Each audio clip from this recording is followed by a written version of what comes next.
Assalamualaikum warahmatullahi wabarakatuh. Waalaikumsalam warahmatullahi wabarakatuh. Bismillahirrahmanirrahim. Alhamdulillahirabbil alamin. Wassalatu wassalamu ala nabiyyina Muhammadin wa alihi wa ashabihi ajma'in. Amma ba'du.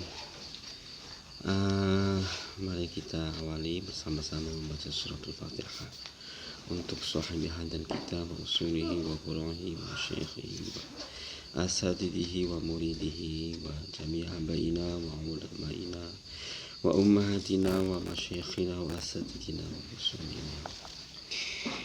Syai'ulillahi lahum wa lana al-Fatihah. A'udzu billahi minasy syaithanir rajim. Bismillahirrahmanirrahim. Iyyaka na'budu wa iyyaka nasta'in.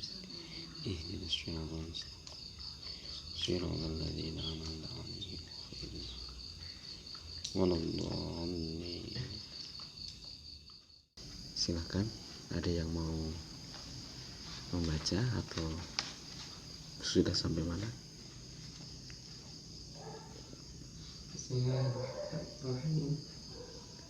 Wal wahidu bima'na wa huwa zatu ma lahu ma'na wahidati wa hadha yujibu kasrata fa aliqal ashya'u allati yajuzu an yashara biha ilaiha min jami'i ma'ani wihdati wal ahadillati zakarnaha wa al-wahdatul mujarradatu allati la tujadu min haythu hiya fil nafsi wa takunu hikmatan 'alaiha biha wa allati mawdu'uha amrun min al-umuri al-mawjudati liyakuna biha al-wahidun wa 'ala hadha at-tartibi yasiru al-wahidu alladhi huwa awwalu mawjudin yastahiqu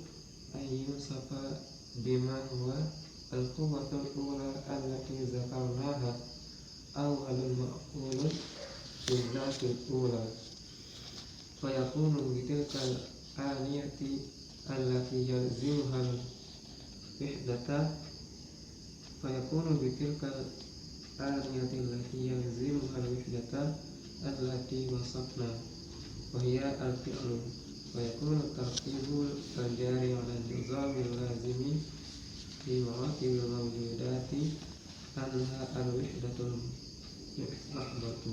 Oke, mahdhah. Oke.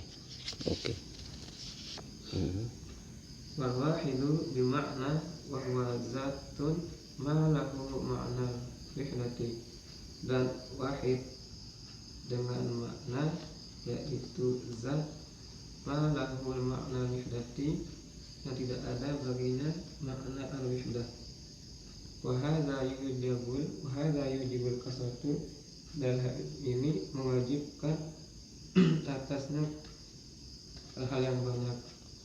Wa aliqal asya'u, maka menjadi pantas sesuatu allati yajuzu an yashara ilaiha, yang boleh mengisyaratkan dengannya kepadanya, min jami'i ma'ani wihdati, dari seluruh makna-makna al-wihdah. Wal ahadul lati, dan adapun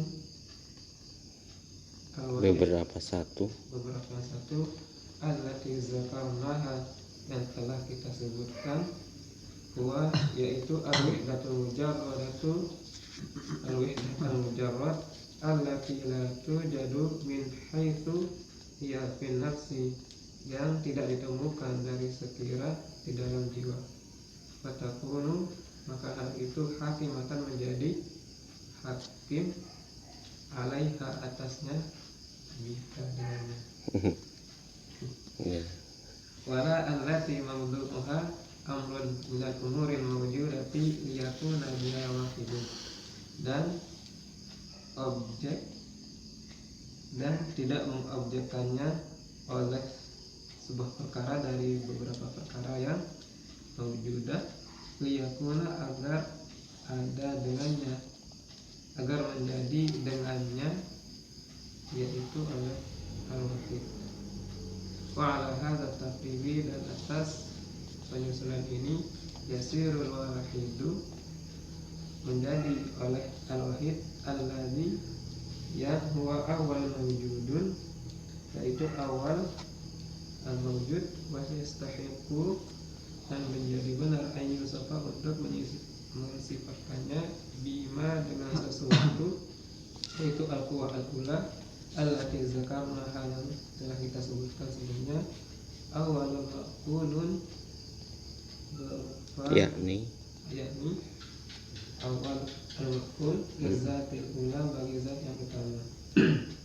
Fayakunu maka adalah ia ditilkan aniyati dengan aniyah tersebut, allati yazimuha yang mengharuskannya, al-wihdatu atas al-wihdah allati wasafna yang telah kita sifatkan, wahia al-fi'lu yaitu al-fi'il.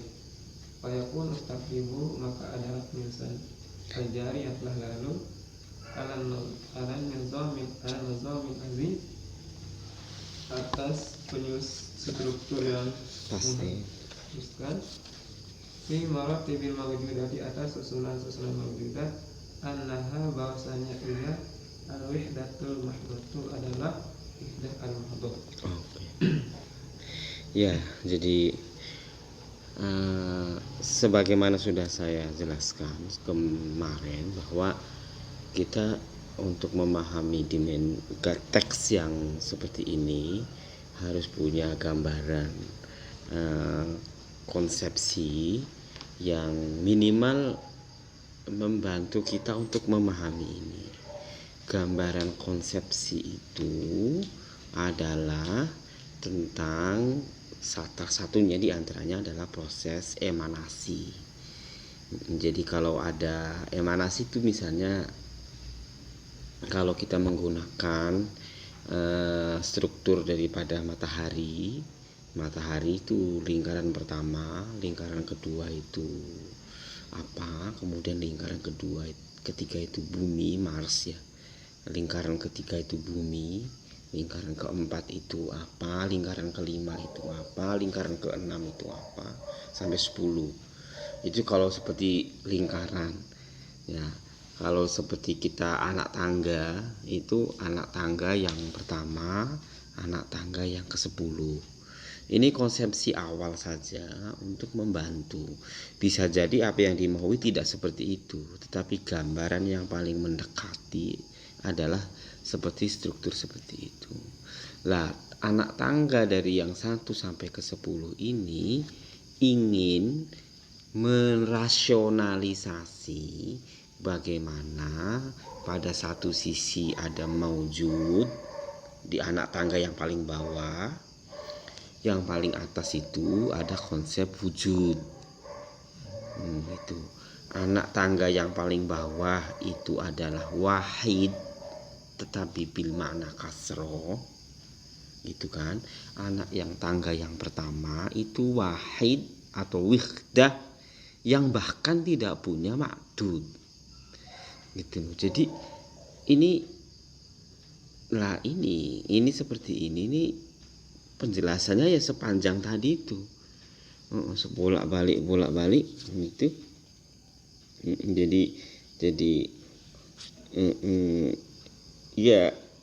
Jadi misalnya fayakunu mangka ono apa tartib al-jari yang berjalan ala nizamil lazimi fi maratibil mawjudati iku annaha sak temene mawjud maratibul mawjudat itu al-wihdah al-mahdhah, wihdah murni. Jadi tertib yang berjalan pada struktur yang pasti di dalam tingkatan-tingkatan mawjudat adalah tertib yang diawali oleh wihdah al-mahdhah yang pertama sekali gitu. Jadi istilahnya adad ataupun wahdah di situ atau wahdah di situ itu apa ya, sangat, kalau di bahasanya itu ya mungkin abstrak gitu, sangat abstrak sekali. Jadi di pola strukturnya seperti itu. Kita ya makanya kan kemudian di dalam Islam, di dalam filsafat Islam itu konsep faid yang dibangun oleh Al-Farabi ini, emanasi ini, itu dalam beberapa konteks itu berbeda-beda, baik itu Ibnu Sina, kemudian Suhrawardi, Ibnu Arabi. Apa sih Pak bedanya? Kini ada wihdah kemarin dulu sama Pak Cibi ada wihdatul wujud. Itu sebenarnya sama. Persoalannya sama antara Allah dan makhluk nanti itu. Cuman bagaimana merasionalkannya? Balik lagi seperti penjelasan yang sudah saya sampaikan. Jadi tentu hal seperti ini tidak untuk kita pasarkan secara umum gitu loh. Tetapi jika ada anggota pengajian yang kadang-kadang bertanya, misalnya ada juga mahasiswa yang bertanya, atau apa ketika kita pulang kampung ada pemuda yang sok jagoan bertanya tentang konsep-konsep ketuhanan, lah Anda bisa pinjam deskripsi ataupun konsep-konsep yang dibangun oleh Abu Hayyan At-Tauhidi tentang bagaimana struktur ketunggalan dan kepluralan itu dalam realitas gitu. Saya kira seperti itu ya. Oke, selanjutnya wataliha fil wujudil ba'di alladhi huwa al-maf'ul tsani, dan memahaminya dan berikutnya terkait tentang wujud al-wahdah alladhi huwa al-maf'ul tsani, yaitu maf'ul tsani. Nah ini coba ya, jadi apakah nanti selanjutnya ada Arabi, ada Asani, ada Asalis gitu. Tapi kalau menggunakan konsep emanasi 10 Al-Farabi, di sana Al-Farabi menggunakan al-aql al-awwal atau al-muharrik al-awwal atau al-musabbib al-awwal. Tetapi di sini dia menggunakan al-wahdah atau al-wihdah al-mahdoh. Itu dari al-wihdah al-mahdoh wa taliha, dan berikutnya yang menyusul melahirkan al-wujud al-mahd. Tetapi wujud mahad ini huwa al-maf'ul as-sani. Dia masih wujud murni tetapi sudah maf'ul as-sani. Dia sebagai objek. Kenapa dikatakan objek? Karena fa'ilnya itu adalah al-wihdah al-mahdoh gitu. Jadi polanya hampir sama dengan Al-Farabi gitu.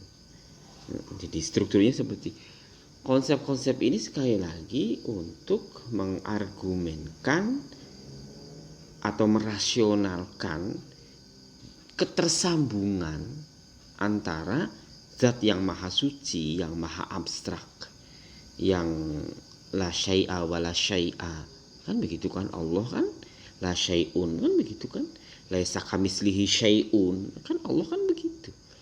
Lah pada saat yang sama Allah menciptakan yang seperti kita ini, makhluk ini, yang kasar, yang sementara, yang lah. Bagaimana merasionalkan sesuatu yang maha ini, tapi kok melahirkan sesuatu yang tidak maha sama sekali ini loh. Ini klaim bahwa ini ciptaan Tuhan. Jarak inilah yang akhirnya diberi lingkaran-lingkaran, ada emanasi gitu, ada turunan cahaya begitu.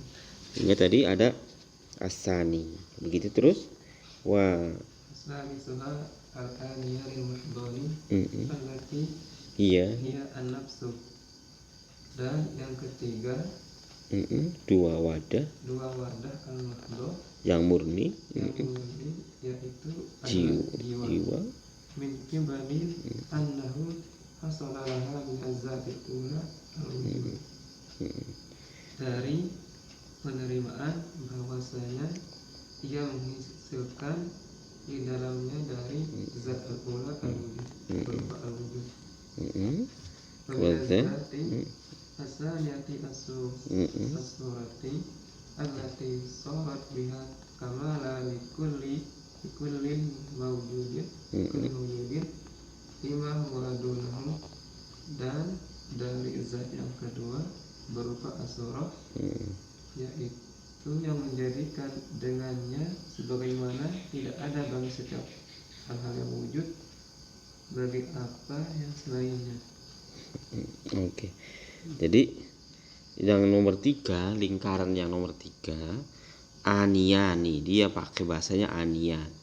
Aniyani dua entitas, al-mahdoni yang murni keduanya, artinya yang pertama itu adalah jiwa.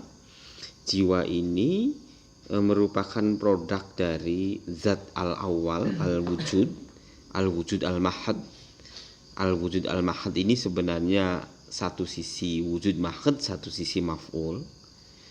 Dia menjadi maf'ul karena ada fa'il, yaitu al-wihda al-ula, al-wihda al-mahdoh, al-wujud al-mahad, maf'ul, az-zat, gitu kan? Az-zat, az-zat as-sadis wa al-aniyani, yaitu nafas dari zat, kemudian dari zat, nafas dari zat yang pertama, kemudian dari zat yang kedua. Jadi nafas itu dari zat yang pertama, dari zat yang kedua itu menimbulkan surah. Nafas ada surah, jiwa melahirkan forma yang menjadikan allati sorot yang dadi opo surah biha dengan azat asaniyah.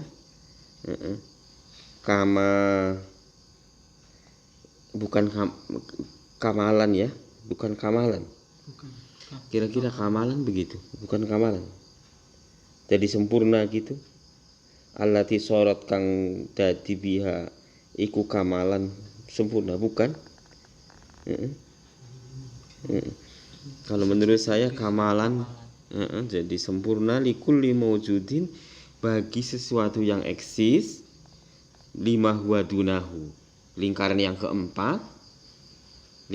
keempat ini sudah memiliki nafas, zat, surah. Gitu kan. Tapi bukan madah loh. Bukan madah. Kalau madah itu ya barangnya ini madahnya. Tapi surah itu ingat, surah itu terma, konsep. Surah itu bentuk itu ya konsep ya. Sama nafas itu jiwa, begitu. Jadi sorot biha dengan zat asaniyah kamalan, menjadi sempurna, likulli mawjudin, kepada sesuatu yang eksis, lima huwa dunahu, di bawahnya. Oke. Walamma kana al-insanu alladzi huwa al-mawjud alladzi yantahi ilaihi jami'ul quwa. Ketika manusia diposisikan sebagai eksistens yang berhenti di dalamnya seluruh potensi-potensi dari eksisten yang pertama, kedua dan ketiga, minal ajsami, dari berbagai jisim as-samawiyati yang bersifat spiritual atau langit, wal istiqsatu, dan keberujungan al-kainatu, sesuatu yang ada tetapi memiliki karakter yang al-fasidah, yang rusak, begitu. Mana jawabnya ini? Wal ghayatul lati ilaiha tablughu, dan tujuan-tujuan yang dengannya, yaitu dengan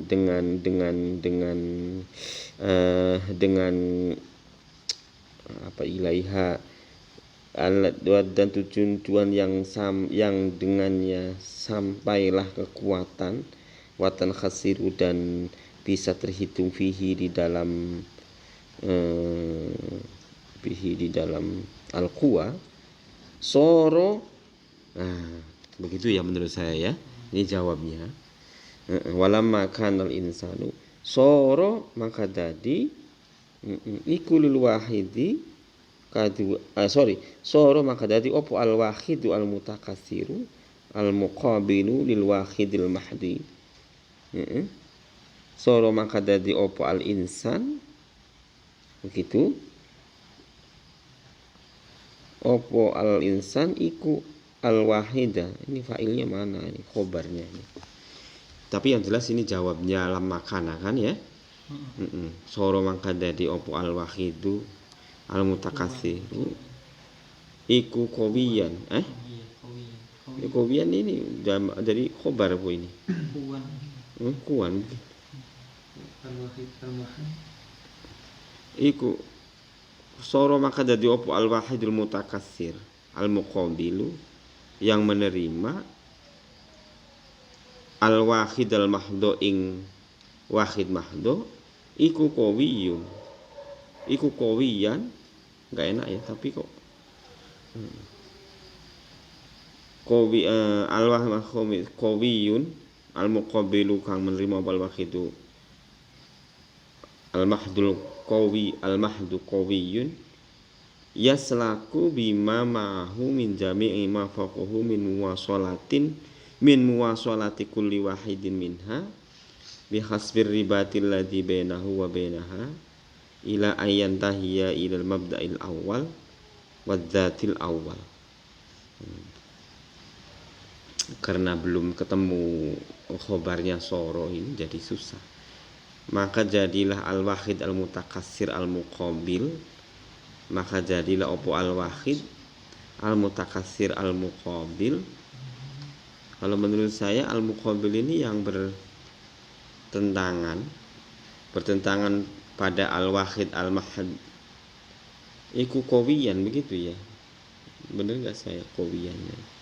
Menjadi potensi yaslaku yang berjalan bima dengan sesuatu ma'hu yang bersama min jami'i ma faqahu dengan dari segala sesuatu yang di atasnya ma ila muwasalati kulli wahidatin kepada yang menyambungkan pada setiap sesuatu yang satu minha dari muwasalah bihasbiribati dengan sesuai dengan pola-pola hubungan alladzi bainahu yang terjadi antara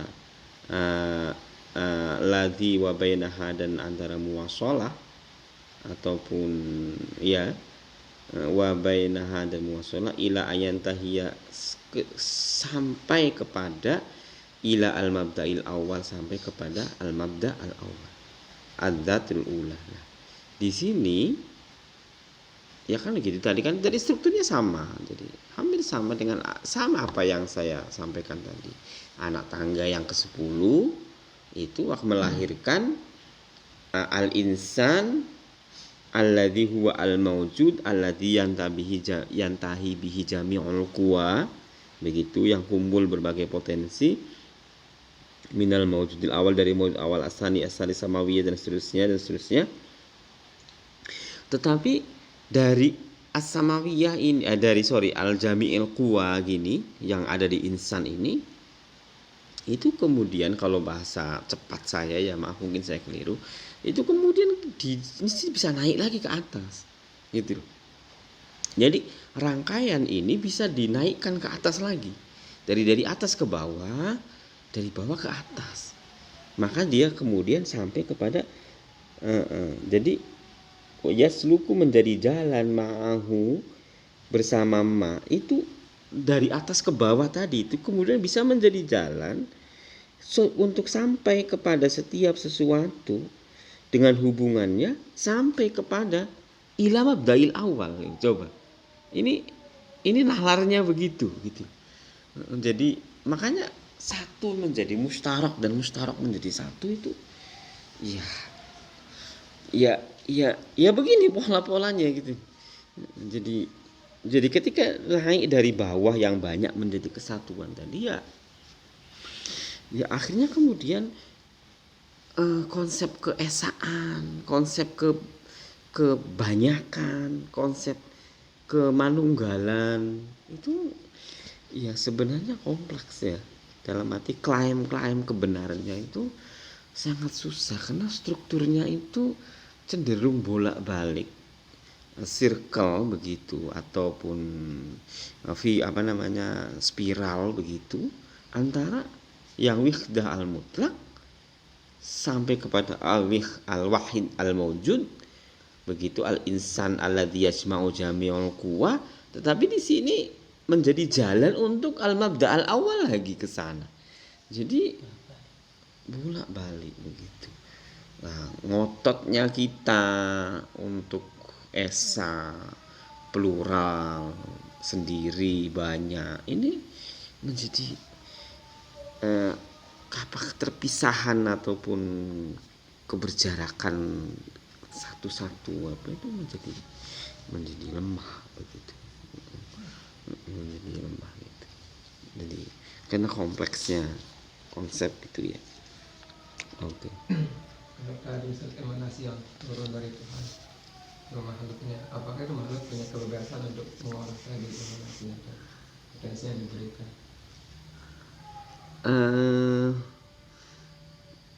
Jadi ketika dia diberi emanasi oleh Tuhan ya begitu ya. Kemudian apakah manusia itu punya kebebasan untuk melakukan sesuatu? Ya, saya kira itu pertanyaan yang kembali kepada konsep irodah manusia ataupun kudroh manusia ataupun kehendak manusia.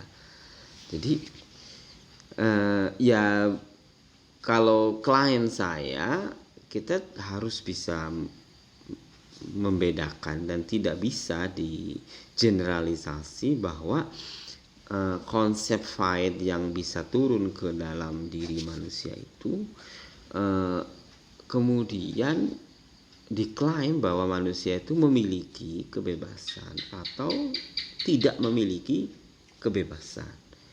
Nah, ini menurut saya kesimpulan konklusi yang terburu-buru begitu. Jadi meskipun misalnya bahwa anak tangga yang ke-10 melahirkan al-insan yang real kan begitu, yang berangkat dari al-faid al-awwal, maka sesungguhnya menurut saya tetap saja ketika kita memahami konsep iroda atau konsep kehendak atau konsep kudroh, itu harus dibedakan sesuai dengan kapasitas dalam tanda kutip objeknya masing-masing begitu. Jadi maksudnya kapasitas dan tanda kutip objeknya itu kita berbicara tentang kudrohnya manusia atau kudrohnya Tuhan. Kalau ingin memahami kudrohnya manusia, ya kita bicaranya secara rasional bagaimana memahami kudroh manusia.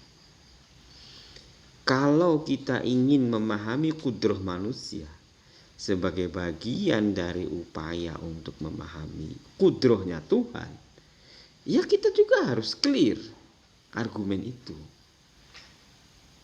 Kok maksudnya gimana, Pak? Kita itu kan begini. Contoh ya, kita itu gak bisa apa-apa. Semua ini sudah ditentukan oleh Tuhan. Kamu itu ngomong kayak gitu tuh sedang ngomongin Tuhan atau ngomongin kamu? Loh, kalau ngomongin Tuhan kok tidak lewat kamu? Kalau Tuhan itu maha kuasa, tidak harus kamu jadi korban ketidakmahakuasaan kamu gitu. Mau kamu kuasa, mau kamu tidak kuasa, mau kamu kudroh, mau kamu tidak punya kudroh, kapasitas kekudrohan Tuhan itu adalah hal yang berbeda gitu. Kalau kudrohnya Tuhan itu berkurang karena kamu kudroh, itu bagi saya satu konklusi yang sederhana. Mengapa? Karena kekudrohan manusia itu tidak bisa mengurangi kekudrohan Tuhan. Itu. Tuhan itu tidak bisa dilawankan dengan manusia. Karena manusia itu makhluk dari Tuhan. Gitu. Jadi kemudian ini titik sampai situ ya. Kemudian Anda bertanya lagi ke saya, loh, tapi kan para teolog kan begitu, Pak. Misalnya Abu Hasan Al-Asy'ari mengatakan manusia itu tidak punya kudro. Kan begitu. Kan begitu Pak. Bapak ini gimana tuh? Anda bisa bilang begitu ke saya. Nah, ketika Abu Hasan Al-Asy'ari bilang begitu, itu dalam konteks bagaimana bukan kepada kudroh manusia dan kudroh Tuhannya, tetapi pada hakikat hakikat hakiki dari sebuah konsep besar yang namanya kudroh. Gitu loh. Ini jadi dia ingin berbicara konsep kudroh itu ada di mana. Gitu. Bukan pada kudroh manusia dan kudroh Tuhan. Kalau kudroh manusia dan kudroh Tuhan menurut saya uncompatible. Begitu ya. Tidak bisa dibandingkan. Uncomparable. Begitu. Tidak bisa dibandingkan. Karena itu suatu hal yang berbeda. Kita punya kemampuan apa, ngapain, motong baju, motong ini, motong mobil itu ya dalam konteks manusia. Tidak bisa melebihi atau tidak bisa melampaui atau menuju bahkan konsep kudrohnya Tuhan. Itu dalam ranah manusia. Jadi saya kira uncomparable. Tetapi ketika bicara kudroh dalam arti mutlak, universal konsep atau universal terms, begitu, terma yang universal, maka di sini milik siapa, ini hak siapa, ini kapasitasnya siapa, loh, iya begitu kan? Maka bisa jadi dengan perspektif ini satu-satunya yang punya kudroh adalah Tuhan. Loh, bisa jadi. Karena tadi itu berbicara tentang satu konsep yang utuh, sesungguhnya ini milik siapa? Ini milik siapa? Ya kalau kita mengklaim dalam konteks teologi, yaitu Allah yang kita usung, ya tentu akan mengatakan milik Allah. Rasional kan? Gitu. Loh, mungkin Anda bertanya lagi, loh kalau begitu bagaimana Bapak bisa menyatukan antara dimensi yang pertama tadi, dimensi yang kedua tadi? Kan gitu kan? Lah saya katakan ketika kita berbicara tentang kapasitas manusia, bicaralah dalam konteks kapasitas manusia. Itu. Anda kapasitas manusia itu ya harus punya cita-cita, kemauan, punya ini, silahkan. Gitu kan? Anda pengen jadi presiden, Anda pengen jadi ini, silahkan. Anda pengen begini, oh silahkan. Itu kapasitas manusia. Sebisa yang kamu lakukan. Itu punya kudroh. Kamu punya kudroh di situ. Begitu. Anda bisa naik pesawat terbang. Begitu. Dengan kemampuan melayang di atas sekian feet. Apa itu? Itu kapasitas kudroh manusia. Begitu. Apakah sempurna? Oh tentu tidak bisa dikatakan sempurna. Tapi hebat kan? Gitu. Apakah Anda mau mengalahkan Tuhan dengan bisa naik pesawat terbang setinggi itu? Bahkan sampai ke Mars sekalipun. Ya tidak juga. Karena itu kapasitas kemanusiaan yang dipenuhi oleh konsekuensi sebab akibat. Kan begitu kan? Ada hukum-hukum alam di situ, ada hukum-hukum kausalitas di situ. Bagaimana benturan antara gesekan antara atmosfer, antara ini sekian, perhitungannya sekian, kecepatannya sekian. Apakah semua sudah diantisipasi oleh itu? Semuanya dihitung sesuai dengan kudroh manusia. Jadi begitulah. Ketika pada saat yang sama kita sebagai manusia itu akan memposisikan keesaan Tuhan, kemahakuasaan Tuhan, maka ya disitulah juga Anda akan menyerahkan kudroh itu miliknya Tuhan. Jadi menurut saya tidak bertentangan. Iya, yang bertentangan itu menggebyah uyah antara dimensi kemanusiaan di satu sisi dan dimensi teologis di sisi yang lain. Itu saya kira ya sederhana saja ya. Maaf mungkin saya keliru, sekali lagi saya mohon maaf.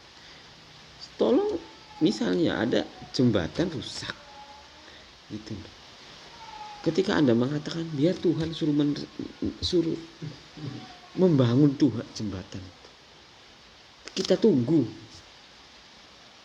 Ya ini kalau mau kasar ya bahasanya, kita tunggu jembatan itu sampai kapan bisa selesai. Saya kira orang modern seperti sekarang ini yang susah sekali kemungkinan adanya mukjizat, itu saya kira akan tetap seperti itu. Bukan berarti Tuhan tidak ada. Ada Tuhan, punya kudroh punya. Tetapi kudroh dalam makna kemanusiaan, dalam arti bikin jembatan, ya tetap harus dilakukan oleh manusia lah. Karena manusia itu yang memiliki kudroh bikin jembatan. Jangan kemudian diserahkan kepada Tuhan yang itu. Sama juga dengan katakanlah kematian. Loh, kecil kan kematian. Udah saya besok aja matinya. Gitu. Kudrohnya Tuhan saya intervensi. Besok aja matinya, jangan sekarang. Ya nggak bisa lah. Nggak bisa. Karena apa? Karena manusia, konstruksi kematian manusia belum bisa masuk sepenuhnya di situ. Begitu. Sementara konstruksi bikin jembatan yang tadi manusia sepenuhnya ada di situ. Tetapi bukan berarti di jembatan tidak ada kudroh Tuhan, di konsep kematian tidak ada kudroh Tuhan, atau tidak ada kudroh manusia. Oh, ada juga kudroh manusia di kematian. Tetapi tetap aja dia tidak bisa mengejar dimensi kudroh Tuhan. Ini satu contoh. Kita tidak boleh tumpang tindih, tapi harus jelas. Begitu ya. Mungkin pertanyaannya agak sedikit susah, tapi gitu. Oke, jadi sampai mana tadi? Oke.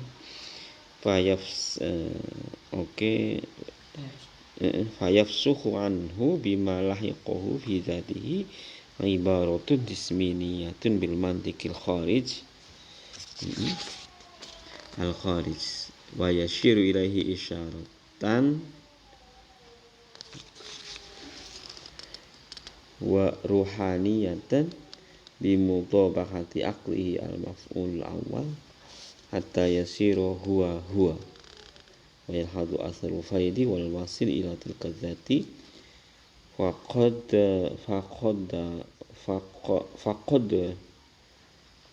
wa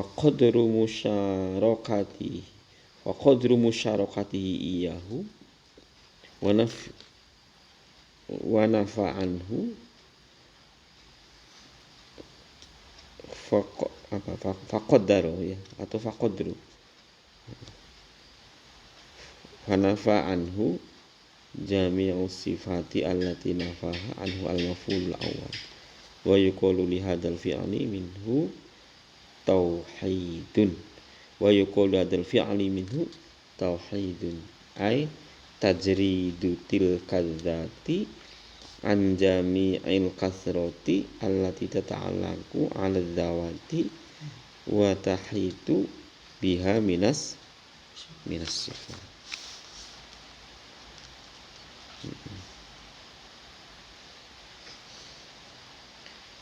Oke. Ya.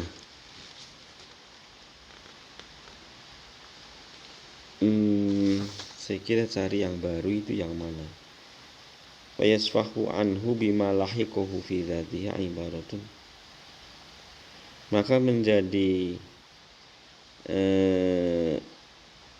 jelas apa yang ada di dalam zatnya sesuatu yakni ibarah jismaniyah deskripsi jismaniyah yang bersifat fisik bil mantik dengan logika al khariji yang keluar, fayashiru ilaihi isyaratan ruhani, tetapi memberi isyarah di dalamnya, isyarah ruhaniyah, yakni karena kesesuaian akalnya ma al maf'ulul awal kepada maf'ul yang pertama, hatta yasiru sehingga jadi huwa naik lagi, wayalhadhu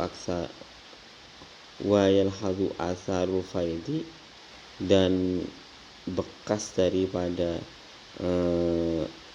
sinaran ataupun emanasi itu berada wasil sampai ilatil kadat sampai kepada zat itu, maka faqaddaro maka akan menjadi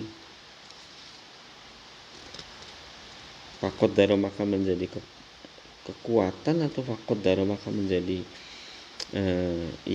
apa musyarakatuhu iyahu pada zat, wa nafa'anhu, dan menjadi sepi dari dari akal awal tadi ya, jami'u sifat, segala sesuatu sifat, allati nafaha anhu opo al maf'ul awal, wa yuqalu li hadzal fi'al, dan dikatakan pada tindakan seperti ini minhu proses tauhid. Jadi gerak dari kasroh kepada wahid, begitu sampai pada proses yang zat yang pertama itu adalah proses tauhid, gitu kan. Allati ay tajridu tilka zawat, menafikan, mengosongkan seluruh substansi dari seluruh yang kasroh yang tata'allaqu berhubungan dengan zawat, substansi dari yang istilahnya yang lahir dari eksistensi dan substansi, ataupun dari sifat dan mausuf, ataupun dari zat dan arad, begitu, ataupun dari realitas maujudat, begitu, al wahid al wahdah, tapi bimakna hasroh itu. Jadi saya kira masih sama polanya gitu, cuman dia menggunakan bahasa yang lain, bahwa gerak dari bawah ke atas itu akan melakukan proses tauhid. Itu aja. Jadi ini penjelasan tentang konsep yang kita bahas berhari-hari, bahwa satu adalah istim mustarak yang menunjukkan makna banyak, begitu. Dari konsep adat ma'dud menjadi fisika, metafisika, dan kemudian menjadi emanasi, dan pada akhirnya adalah teologi ataupun tauhid ataupun kalam. Ini pola yang secara global bisa saya sampaikan. Kata-kata satu bermakna banyak, dari konsep bilangan, begitu, dari bilangan ke fisika, metafisika, dari metafisika ke konsep faid, emanasi, dari emanasi balik lagi menjadi struktur teologi tauhid, gitu, ujung dari ini. Ini saya kira itulah visi dari Al-Muqobasat yang sering kita baca. Kadang-kadang berujung pada moral, kadang-kadang berujung pada teologi, kadang-kadang berujung pada moral, pada teologi. Tapi startnya itu dari empiris menuju filsafat, dari filsafat menuju pesan-pesan moral atau pesan-pesan teologis. Itu saya kira sangat bisa dibaca di situ. Mudah-mudahan ada manfaatnya. Mari kita akhiri dengan baca hamdalah.